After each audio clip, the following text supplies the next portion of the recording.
శ్రీ గురు చరిత్ర అధ్యాయం 6. శ్రీ గణేశాయ నమ, శ్రీ సరస్వత్యై నమ, శ్రీ గురుభ్యో నమ.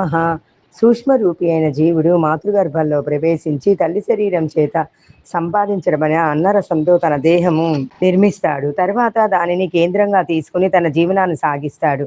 అలానే కేవలం చైతన్య స్వరూపుడైన పురుషుడు ప్రకృతి సహాయంతో ఈ సృష్టి రచన చేస్తాడు. అలా ఏర్పడిన మానవ దేహంలోని కొన్ని కీలక స్థానాలలో ప్రాణశక్తి ప్రత్యేకంగా కేంద్రీకృతమై ఉన్నట్లే ఈ భూమి మీద కూడా కొన్ని క్షేత్రాలు ప్రత్యేకమైన ఆధ్యాత్మిక శక్తి కేంద్రాలుగా ఏర్పడతాయి. వాటినే పుణ్యక్షేత్రాలు అంటాము. ఆయా శరీర కేంద్రాలలో రక్త కణాల ద్వారా శరీరగత ధాతువులన్నీ వాటి మాలిన్యాన్ని పరిత్యజించి పవిత్రమైనట్లు భూమి మీద మానవాళి కూడా ఆ క్షేత్రాలను దర్శించి పవిత్రులవుతారు. నిరంతరం ఇట్టి క్రియ జరగడం వలన శరీరగత కేంద్రాలు కాలగతిని అనుసరించి మిగిలిన శరీరం అంతటిలాగానే శిథిలమవుతూ ప్రాణశక్తి చేత మరలా పునర్జీవనం చేయబడుతూ ఉంటాయి.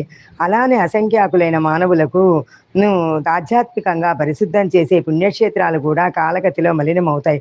అప్పుడు సిద్ధ పురుషులు వాటిని దర్శించి పునర్జీవనం చేస్తారు. తీర్థకుర్వంతి తీర్థాన్ని తీర్థత్వాన్ని పునః ప్రతిష్ఠిస్తారు అని శాస్త్రాలు చెబుతాయి. అలానే శ్రీపాద స్వామి చేత పవిత్రం చేయబడిన ఒక క్షేత్రం గురించి ఈ అధ్యాయం చెబుతుంది. అటువంటి క్షేత్రం దర్శించినప్పుడు దానిని పునరుద్ధరించిన శ్రీపాదస్వామి యొక్క లీలలను, ఆ క్షేత్రవాసాన్ని స్మరించాలి. అటువంటి అవతార పురుషులు క్షేత్రంలో కొద్ది కాలం ఉన్నా అటు తర్వాత సూక్ష్మ రూపంలో వారు ఎల్లప్పుడూ అక్కడ ఉంటారని గుర్తుంచుకోవాలి. 6, 7 అధ్యాయాలు ఈ విషయాన్నే వివరించాయి. నామధారకుడు ఇలా అన్నారు: కాశీ, బదరి, కేదార్ లాంటి క్షేత్రాలు ప్రసిద్ధమైనందువలన శ్రీ పాదస్వామి అక్కడకు వెళ్ళారు. కానీ వారు గోకర్ణానికి వచ్చారని మీరు చెప్పారు. ఆ క్షేత్ర ప్రాధాన్యత వివరించగోరుతున్నాను. దానికి సిద్ధుడు ఇలా చెప్పాడు: పూర్వం రావణాసురుని తల్లి కైకసి కైలాసాన్ని పొందగోరి నిత్యము మట్టితో చేసిన శివలింగాన్ని పూజిస్తూ ఉండేది. బలగర్వితుడైన రావణుడు అది చూచి శంకరునితో కూడా కైలాస పర్వతాన్ని తెచ్చి తన తల్లికి సమర్పించాలనుకున్నాడు. అతడు అక్కడికి వెళ్ళి తన శక్తినంతా ప్రయోగించి ఆ పర్వతాన్ని ఎత్తుకొత్తుకున్నాడు. అప్పుడు భూమి కంపించిపోయింది. లోకాలన్నీ అకాల ప్రళయంలో నశిస్తాయని తలచి అట్టి ఆపదను నివారించమని పార్వతీదేవి శివుని ప్రార్థించింది. శివుడు రావణుని కైలాస పర్వతం కింద అణిగిపోయేటట్లు త్రొక్కాడు. అప్పుడు రావణుడు ప్రాణపాయంలో పడి దీనంగా శంకరుని ధ్యానించాడు. కరుణాసముద్రుడైన కైలాసవతి అతని ధ్యానానికి ప్రసన్నుడై రావణుని లేవనెత్తాడు. అప్పుడు రావణుడు రాగయుక్తంగా సుసర్వంగా మధురగానం చేశాడు. మనోహరమైన అతని గానానికి ప్రీతి చెందిన శంకరుడు అతనిని వరం కోరుకోమన్నాడు. అప్పుడు ఆ రాక్షసరాజుదేవ, బంగారంతో చేయబడిన లంకాపురం వంటిది ఇంకెవరికి లభించేది కాదు. సాక్షాత్తు లక్ష్మీదేవియే నాకు దాసి, చతుర్ముఖుడైన బ్రహ్మే నా జ్యోతిష్కుడు, యమధర్మరాజు నా సేవకుడు, సర్వదేవతలు నా పరిచారకులు. అటువంటి నాకు ఎక్కడా ఏది దుర్లభం కాదు. ఇప్పుడు నా తల్లి కోరిక ప్రకారం కైలాస పర్వతాన్ని తీసుకుపోదామని వచ్చాను. శంకర, నీవు వరమీ దలుచుకుంటే నీ కైలాసాన్ని నీతో సహా లంకకు తీసుకుపోయేలా అనుగ్రహించు అని కోరాడు. అప్పుడు కైలాసపతి రావణ, ఈ కైలాస పర్వతంతో ఏమి సాధిస్తావు? దాన్ని మించి నా ఆత్మలింగం ప్రసాదిస్తాను. దీనివలన నీవు నా అంతటి వాడవు అవుతావు. నీ లంకానగరమే కైలాసం అంతటి శ్రేష్టమవుతుంది అని అతనికి ఆత్మలింగం అనుగ్రహించాడు. దానిని తీసుకుని సంతోషంతో రావణుడు లంకకు బయలుదేరాడు. ఇదంతా చూసిన నారదుడు ఈ వృత్తాంతం బ్రహ్మకు, విష్ణువుకు విన్నవించాడు. ఆ ముగ్గురు శివుని దగ్గరికి వెళ్ళి, ఎంత పని చేశావు? రావణుడికి ఆత్మలింగం ఎందుకు ఇచ్చావు? సర్వ ప్రాణికోటికి కంటకప్రాయుడు, లోక భయంకరుడు అయిన ఈ రావణుడు నీ అంతటి వాడు కావడం తగునా అని వాపోయారు. అప్పుడు శంకరుడు అతని గానానికి పరివసించి ఆత్మలింగం ఇచ్చాను. వాడిప్పటికంకా లంకకు చేరి ఉండడు.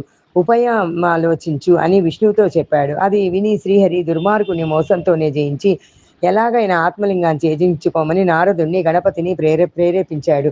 అప్పుడు దేవర్షి అయిన నారదుడు మనోవేగంతో రావణుని వద్దకు పోయి, రావణ, ఎక్కడి నుండి వస్తున్నావు, ఎక్కడికి పోతున్నావు అన్నాడు. రావణుడు శివుని ప్రసన్నం చేసుకుని ఆత్మలింగాన్ని పొంది లంకకు పోతున్నాను అని దాన్ని చెప్పాడు. రావణుని మాటలతో ఏమార్చాలని నారదుడు, రావణ, పూర్వం ఒక భయంకరమైన జంతువు అడవి దున్నలన్నింటినీ చంపుతూ ఉండేది.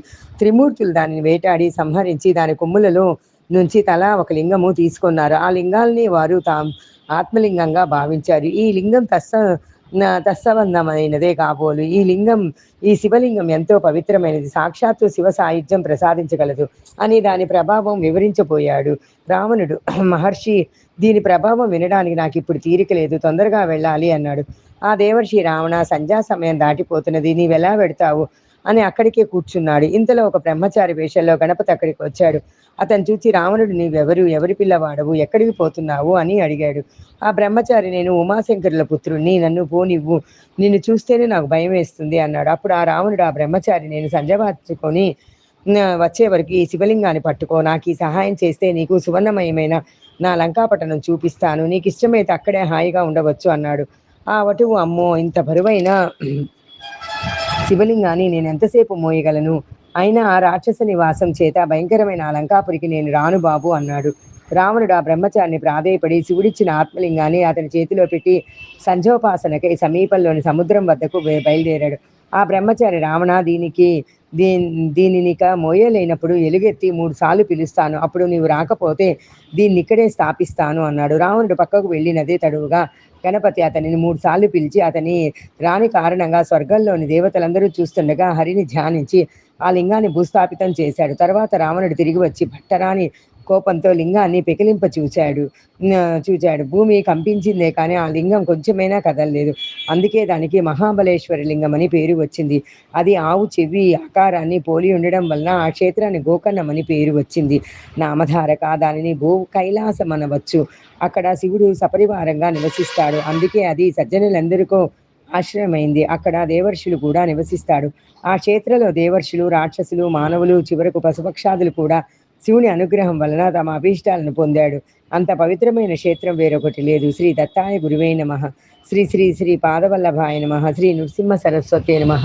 శ్రీ సచ్చిదానంద సద్గురు సాయినాథ్ మహారాజ్కి జై. ఇది 6వ అధ్యాయం సమాప్తం.